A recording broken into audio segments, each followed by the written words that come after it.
अस्सलाम वालेकुम स्टूडेंट्स, कैसे हैं आप सब। मेरा नाम है बिस्मा अस्कर और हम पढ़ रहे हैं यहाँ पे हाइड्रोकार्बन्स को। हाइड्रोकार्बन्स में एल्केन्स की हमने बात की थी और मैंने आपको जो किसी भी कंपाउंड को पढ़ने के 4 तरीके बताए थे, उसमें अब एल्केन से रिलेटेड हमारे पास यूजेस रह गए हैं। इस लेक्चर में जिन यूजेस को हम पढ़ेंगे वो है uses of methane and ethane. तो आइए चलते हैं लेक्चर की तरफ। हम बात कर रहे हैं स्टूडेंट्स एल्केन्स की, और एल्केन में मैंने आपको बताया था कि सिर्फ एल्केन में नहीं, जब भी हाइड्रोकार्बन्स को पढ़ते हैं सबसे पहले देखते हैं डेफिनेशन, फिर देखते हैं डेफिनेशन में ही सोर्सेज, उसके बाद जाते हैं प्रिपरेशन की तरफ, फिर प्रॉपर्टीज़ आ जाती हैं, देन आते हैं यूजेस। अब हमने पहले 3 पॉइंट्स तो कवर कर लिए, प्रॉपर्टीज़ में फिजिकल भी देख लिए हैं और केमिकल भी देख लिए हैं। अब हम लेक्चर में जिस पॉइंट को कवर करने लगे हैं वो है हमारे पास यूजेस। और एल्केन्स के देखें डिफरेंट यूजेस होंगे। आपके पास छोटा अगर एल्केन है तो उसके यूज और होंगे, जिसमें आपके पास मीथेन आ जाता है, ब्यूटेन आ जाता है, ये मतलब जिनके मॉलिक्यूलर मास छोटे हैं, ठीक है, मीथेन, इथेन, प्रोपेन, ब्यूटेन। अगर आप हायर की तरफ जाएंगे, क्योंकि उनकी स्टेट चेंज हो जाती है, क्या थी स्टेट, लिक्विड हो जाती है, तो यूजेस डिफरेंट हो जाएंगे। सॉलिड्स की तरफ जाएंगे तो यूजेस डिफरेंट हो जाएंगे। अब क्योंकि हम आपको सारे के सारे एल्केन्स पढ़ा के कंफ्यूज नहीं करना चाहते, हम चाहते हैं आपको उतनी नॉलेज रहे जितनी के इम्पॉर्टेंट है। तो फिर क्या है कि हम जो आपको यूजेस पढ़ाने लगे वो है सिर्फ और सिर्फ मीथेन और इथेन के। हमने यूजेस में जो कुछ चीज़ें पढ़नी है ना, उनमें कुछ ऐसे नेम्स आएंगे जो ऑलरेडी हमने पढ़ लिए हैं, तो आपने उन नेम्स को लिंक करने की कोशिश करनी है और देखना ये है कि आपको क्या ये सारी चीज़ें समझ में आ रही हैं और क्या आपका कॉन्सेप्ट क्लियर हो रहा है। यूजेस हमारे पास एल्केन्स की आखिरी चीज़ है और इसके बाद स्टूडेंट्स हम चलेंगे और देखेंगे हमारे पास एल्कीन्स को, ठीक है। तो सबसे पहले हम बात करते हैं यूजेस, और यूजेस में मैंने आपको बता दिया कि हम बात करेंगे इथेन की और मीथेन की। सबसे पहले बात करते हैं नेचुरल गैस की। नेचुरल गैस आप सबको स्टूडेंट्स याद है कि नेचुरल गैस हमारे पास as a domestic fuel use होता है, ठीक है। डोमेस्टिक फ्यूल यूज होता है तो आपने याद रखना है कि ये जो natural gas as the domestic fuel use हो रहा है ना, इसमें बहुत ज़्यादा अमाउंट मीथेन की प्रेजेंट है। और मीथेन कितनी प्रेजेंट है आप सबको याद है, 85% मीथेन आपकी नेचुरल गैस में प्रेजेंट होती है। वही बात है जो पहले भी की है, बस ये है कि इस दफ़ा आपको थोड़ा सा डिफरेंट तरीके से बताया जा रहा है ताकि आपको याद रहे। बात वही है, क्योंकि हम यूजेस पढ़ रहे हैं तो इस तरह क्या होगा कि आप अगर पिछले सोर्स से उसको यूज़ को लिंक कर देंगे ना, आपको याद रखने में बड़ी आसानी हो जाएगी। साथ ही साथ आपने याद रखना है कि सीएनजी आपके पास नेचुरल गैस सीएनजी की फॉर्म में, जिसको कहते हैं कंप्रेस्ड नेचुरल गैस, ऑटोमोबाइल के फ्यूल में भी यूज़ होती है। तो क्या हुआ कि आपके पास जो नेचुरल गैस है, नेचुरल गैस हमने कह दिया हमारे पास ये है, ठीक है, जो प्लांट्स के डिके से आई, फॉसिल फ्यूल से आई, इसके अंदर ज़्यादा अमाउंट प्रेजेंट है मीथेन की। कितनी अमाउंट प्रेजेंट है, 85%। अब ये डोमेस्टिक फ्यूल के तौर पे भी यूज़ होगी और सीएनजी फॉर्म में जब जाएगी, जिसको कहते हैं कंप्रेस्ड नेचुरल गैस, तो ये ऑटोमोबाइल फ्यूल के तौर पे भी यूज़ होगी। तो आप सबने याद रख लेना है। सबसे पहले देखें, अगर आपसे पूछा जाए सोर्सेज के बारे में, वहाँ पे भी नेचुरल गैस से बात स्टार्ट करें, और अगर आपसे पूछा जाए यूजेस के बारे में भी, तो यहाँ पे भी नेचुरल गैस से बात स्टार्ट करें। क्यों? क्योंकि सोर्सेज में भी आपके पास मीथेन का मेजर सोर्स नेचुरल गैस है, ठीक है। और इसी तरह यूजेस की तरफ आए तो अब क्योंकि मीथेन उसमें प्रेजेंट है नेचुरल गैस में, तो कहीं तो वो यूज हो रही होगी ना। तो यूजेस की बात जब करनी है तो आपने हमेशा क्या करना है, नेचुरल गैस से बात स्टार्ट कर देनी है, सोर्सेज में भी और यूजेस में भी। ये बात हमने कर ली और देख लिया कि मीथेन हमारे पास डोमेस्टिक फ्यूल के तौर पर यूज होता है और साथ ही साथ सीएनजी की फॉर्म में ये ऑटोमोबाइल फ्यूल में भी यूज होता है। नेक्स्ट इसके, अब मैंने आपको बताया था कि ये सारी की सारी चीज़ें हमारे पास दूसरे केमिकल्स को मैन्युफैक्चर करने के लिए भी यूज़ होती हैं, तो ये सब की सब चीज़ें हम रॉ मटेरियल के फॉर्म में यूज़ कर सकते हैं। रॉ मटेरियल क्या होता है, कोई भी ऐसी चीज़ जो रिएक्टेंट बन जाएगी और कोई नए प्रोडक्ट को बनाने में आपकी हेल्प कर देगी। तो ये सारी की सारी चीज़ें रॉ मटेरियल में यूज़ हो सकती हैं। और रॉ मटेरियल कहाँ यूज़ होगा, कार्बन ब्लैक बनाने में। कार्बन ब्लैक आप सबको याद होगा कि हमारे पास कहाँ से डिराइव हुआ, नेचुरल गैस से हम कार्बन ब्लैक की मैन्युफैक्चरिंग कर सकते हैं। नेचुरल गैस में क्या है, वही बात आ गई फिर से, मीथेन है। कार्बन ब्लैक क्या चीज़ है उसकी बात हम थोड़ी देर में करते हैं। सबसे पहले आपने याद रखना है कार्बन ब्लैक, उसके अलावा ये मिथाइल अल्कोहल, ठीक है, मिथाइल अल्कोहल बनाने में यूज होगा। इसके अलावा स्टूडेंट्स, मैं अब आपको जो रॉ मटेरियल के तौर पे ये कहाँ कहाँ यूज़ हो रहा है ये बता रही हूँ ना, ये बड़ी इंपॉर्टेंट चीज़ें, गौर से सुनिएगा।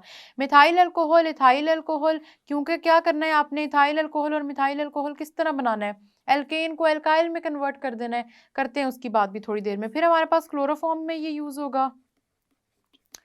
क्लोरोफॉर्म के बाद ये कार्बन टेट्राक्लोराइड में यूज़ होगा, जो आप सबको याद होगा कि हमने जब केमिकल प्रॉपर्टीज़ पढ़ी थी एल्केन्स की, तो उसमें हमने देखा था कि जब आपके पास फोटोकेमिकल रिएक्शन होता है तो आपके पास कार्बन टेट्राक्लोराइड बनता है मीथेन के, जब तक हाइड्रोजन सारे के सारे रिमूव ना हो जाएं।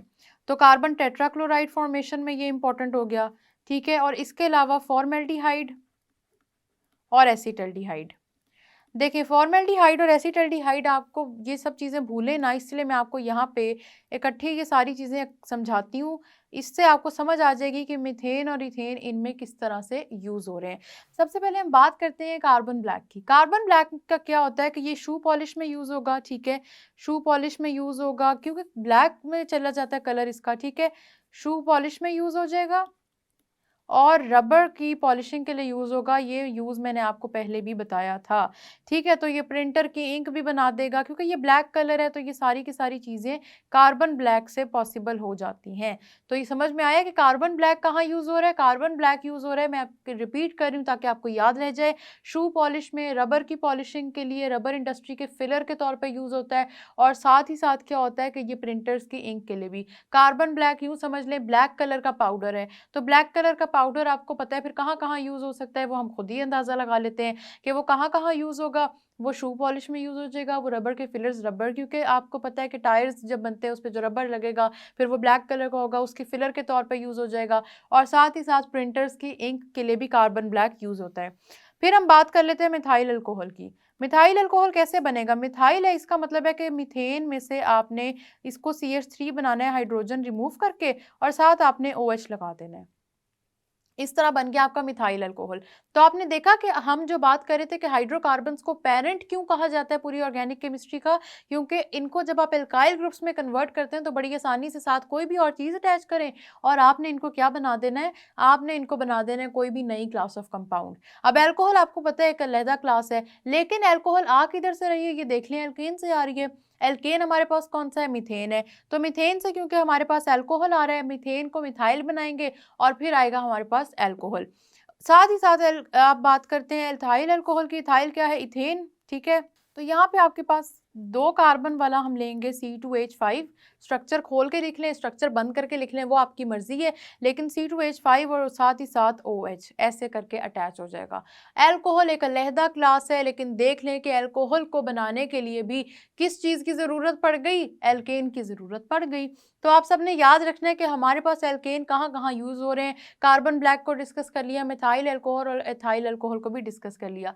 इथाइल अल्कोहल और मिथाइल अल्कोहल कहाँ यूज़ होते हैं, कैसे यूज़ होते हैं, वो क्योंकि हमारे सिलेबस का पार्ट नहीं है और ना इतने यूजेस अभी हमने पढ़ने हैं। तो सिर्फ आपने इतना याद रखना है कि आपके जो एल्केन्स हैं वो अल्कोहल्स बनाने में भी काम आ सकते हैं। सिर्फ ऐसा नहीं है कि मिथाइल और एथाइल पे ये लिमिट हो गई है बात, कोई भी अल्कोहल बनाने के लिए आपके एल्केन्स काम आ सकते हैं, क्योंकि हमने क्या करना है, एल्केन को कन्वर्ट कर देना है एल्काइल ग्रुप में, ठीक है। ये देखें, मैं आपको लिख के दिखा देती हूँ ये चीज़। आपने कन्वर्ट करना है एल्केन को एल्काइल ग्रुप में, और एल्काइल ग्रुप में कन्वर्ट करने के बाद आपने उसके साथ अटैच कर देना है हाइड्रोक्सिल। हाइड्रोक्सिल अटैच करने से वो क्या बन जाएगा, एल्कोहल, ठीक है। तो कोई भी अल्केन पे ये बात सही बैठेगी, ज़रूरी नहीं है कि मिथाइल और इथाइल पे ही बैठेगी, लेकिन आपको समझाने के लिए सिर्फ इतनी ही बात की गई है कि जितनी इंपॉर्टेंट थी या जिससे कॉन्सेप्ट समझ में आ जाए, ठीक है। उसके बाद क्लोरोफॉर्म की बात करते हैं। क्लोरोफॉर्म का स्टूडेंट्स मुझे बताएं कि आप सोचें, क्लोरोफॉर्म की बात करते हैं। क्लोरोफॉर्म की स्टूडेंट्स हम बात कर लेते हैं। हमारे पास इसमें जो क्लोरोफॉर्म के स्पेलिंग हम देख लेते हैं, यहाँ पे R आएगा, आप सबने याद रखना है। और क्लोरोफॉर्म का हमारे पास फॉर्मूला क्या था, क्लोरोफॉर्म का हमारे पास फॉर्मूला था CHCl3, ठीक है। इसको हमने ट्राइक्लोरोमीथेन भी कहा था, ट्राइक्लोरोमीथेन, ठीक है। ट्राइक्लोरोमीथेन कहाँ पे यूज होता है, ट्राइक्लोरोमीथेन बेसिकली रबर्स में यूज़ हो जाएगा, वैक्सीज में यूज़ हो जाएगा, साथ ही साथ एज एन एनेस्थीसिया भी यूज़ होगा। एनेस्थीसिया से याद करें, मैंने आप सबको बताया था कि जिस तरह हमने मूवीज़ में देखा है ना कि टिश्यू पेपर रख के किसी के मुंह पे किस तरह उसको बेहोश किया जाता है, उसमें बेसिकली क्या होता है, क्लोरोफॉर्म। अब क्लोरोफॉर्म का यूज़ ये नहीं है कि आपने बेहोश करना है किसी को, बेसिकली इसका मेडिकली यूज़ होता है कि सर्जरी से पहले एनेस्थीसिया दिया जाता है पेशेंट को, ताकि उस पेशेंट को फिर आपको पता है नम्बनेस क्रिएट हो और सर्जरी के साथ प्रोसीड किया जा सके। तो chloroform as an anaesthesia use होता है, रबर्स और वैक्सीज में भी यूज होता है, ये भी चीज़ आप सबने याद रख लेनी है। फिर कार्बन टेट्राक्लोराइड की बात कर लेते हैं। कार्बन टेट्राक्लोराइड की हम बात करें तो ये इंडस्ट्रियल सॉल्वेंट है और ड्राई क्लीनिंग में यूज होता है। ठीक है, ये दो इंपॉर्टेंट यूजेस हैं, industrial solvent and dry cleaning. यहाँ पे दोनों जगहों पे इसने कार्बन टेट्राक्लोराइड ने यूज़ होना है। कुछ चीज़ें ऐसी हैं कि मैं 2-3 दफ़ा रिपीट तो कर दूंगी, लेकिन आपको फिर भी उनको पढ़ना पड़ेगा, फिर भी याद करना पड़ेगा, मुश्किल नहीं है। देखें, इजी सी चीज़ें हैं। कार्बन टेट्राक्लोराइड का नाम हमें ऑलरेडी आता था, अब हमने उसके यूजेस देख लिए, तो ऐसे स्टेप बाय स्टेप चले ना तो सारी की सारी चीज़ें बड़े आराम से याद हो जाती हैं। तो ये इंडस्ट्रियल सॉल्वेंट के तौर पर यूज़ होगा, साथ ही ड्राई क्लीनिंग में भी यूज़ होगा। आखिर में हमारे पास जो बात आती है फॉर्मेल्डिहाइड और एसिटाल्डिहाइड की, तो डीहाइड इनके एंड पे आ रहा है। फंक्शनल ग्रुप्स हम सब ने पढ़े हैं। फंक्शनल ग्रुप हमारे पास कौन सा होता है एल्डिहाइड का, आप सबको याद है, CHO। ठीक है, बॉन्डिंग किस तरह से हुई होती है, कार्बन डबल बॉन्ड ऑक्सीजन और साथ में हाइड्रोजन।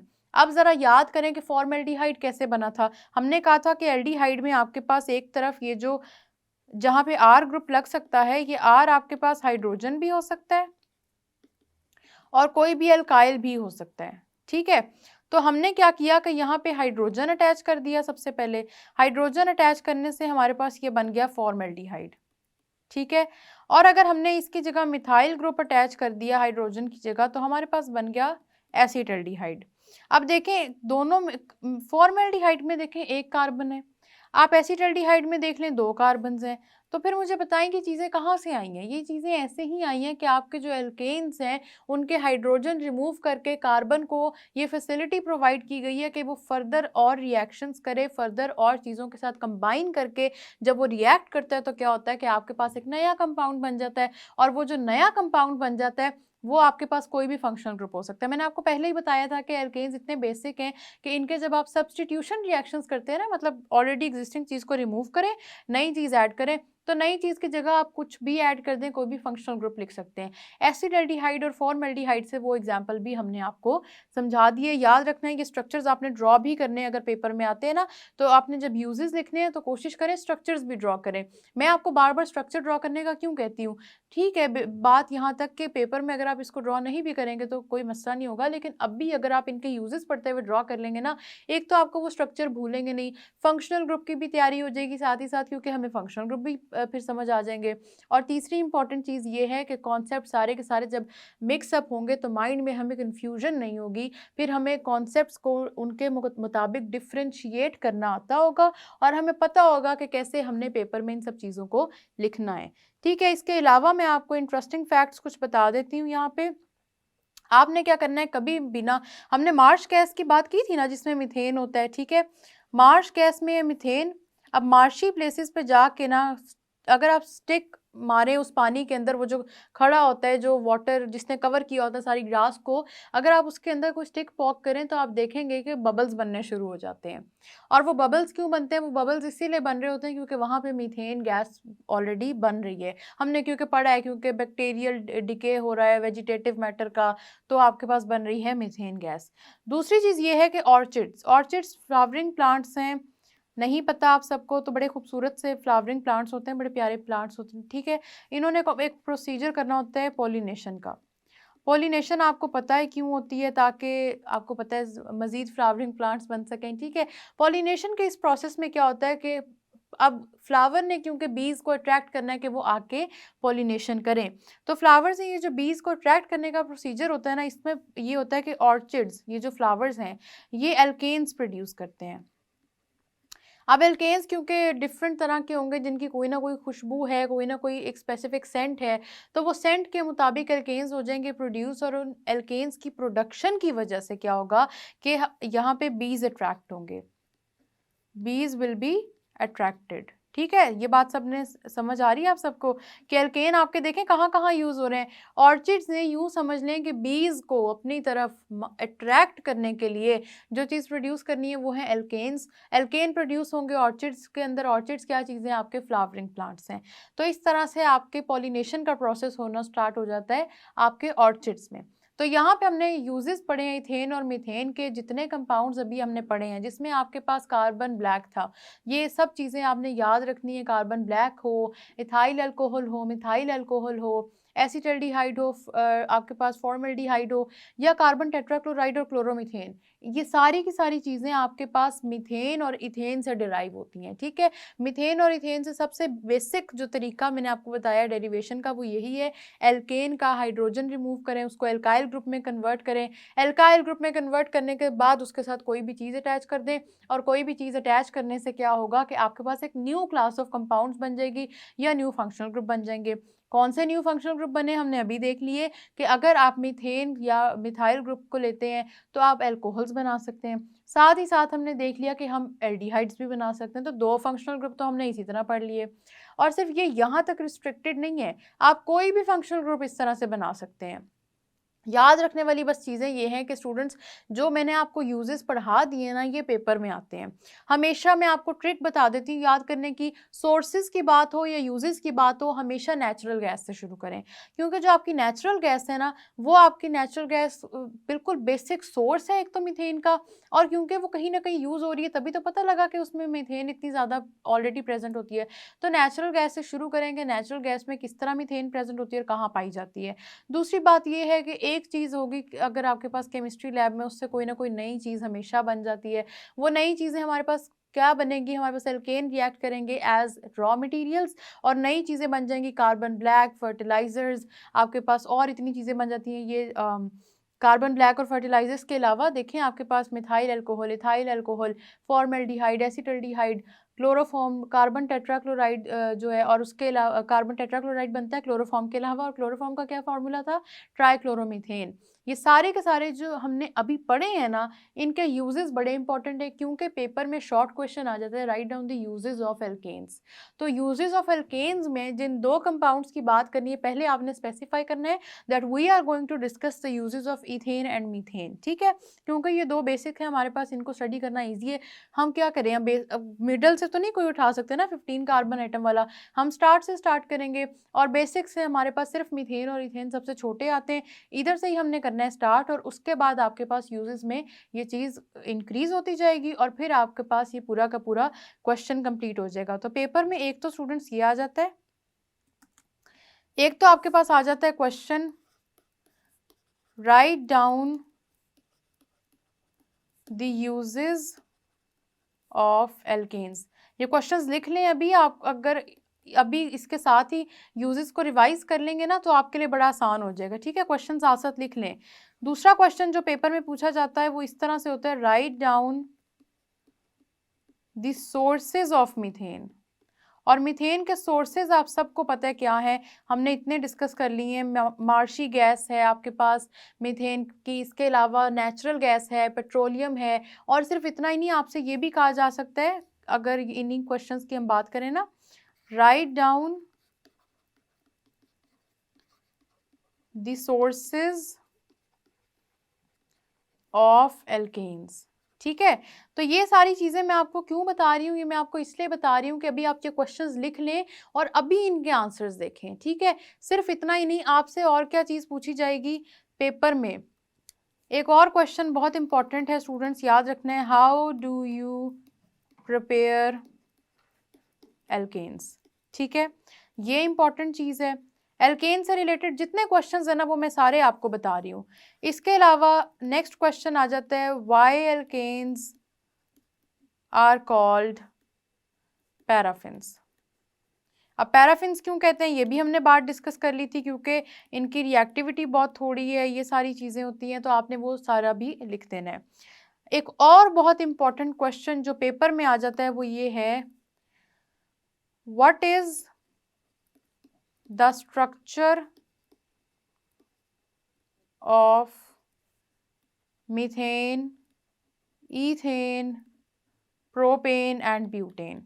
ठीक है, प्रोपेन और ब्यूटेन के स्ट्रक्चर्स बड़े इंपॉर्टेंट है, साथ ही साथ पेंटेन का स्ट्रक्चर भी पूछा जाता है। स्टूडेंट्स इन सब में आपने याद रखना है कि स्ट्रक्चर्स बनाते हुए जब ब्यूटेन और प्रोपेन की बात करें ना, तो ब्यूटेन और प्रोपेन का जो आइसोमर्स बनते हैं ना ब्यूटेन और प्रोपेन के, उनके स्ट्रक्चर लाजमी बनाया करें। ये क्वेश्चन मैं पूरे नहीं लिख रही, लेकिन मैं आपको बता रही हूँ कि आपसे पेपर में पूछा जाएगा what are the structures of butane and pentane. ठीक है, ये सारे के सारे क्वेश्चंस बहुत इंपॉर्टेंट हैं, ये अभी लिखें, इनके आंसर्स भी लिखें या एटलीस्ट रिवाइज कर लें। ये सारे के सारे क्वेश्चंस इस तरह पेपर में आते हैं।